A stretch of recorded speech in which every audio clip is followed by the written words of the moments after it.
Benedict, may tugon na ba ang NBI patungkol sa hiling na ito ng Bucor?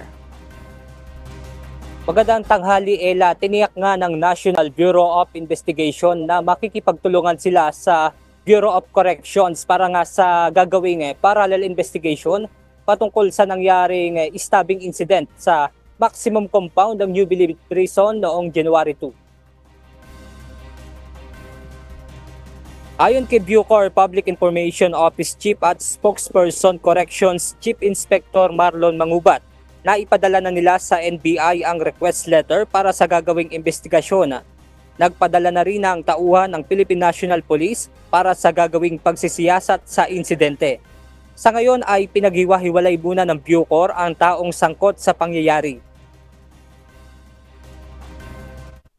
Nga po, habang patuloy pa rin po namin iniimbestigahan itong pangyayari na to, sa gaya po na nasabi ko, nagbigay nga po ng kautusan at ang aming pamunuan sa lahat po ng aming kolonya na maging alert po doon, maging vigilant kasi baka nga magkaroon ng retaliation. At the same time, yung pong mga assailant, nakasitkit naman po sila. Noong January 2 nga nang mangyari ang pananaksak kung saan isang persons deprived of liberty ang nasawi, habang dalawa naman ang nasugatan. Sa isang hiwalay na pahayag, sinabi naman ni Bucor Director General Gregorio Catapang Jr. na pinatawan na ng preventive suspension sang 4 na NBP personnel kaugnay ng kaguluhan. Ella, paalala nga ng Bucor na naka-lockdown at hindi muna tatanggap ng dalaw ang New Bilibid Prison patungkol nga dito sa nangyaring stabbing incident.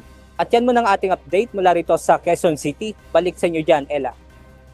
Maraming salamat, Benedict Samson.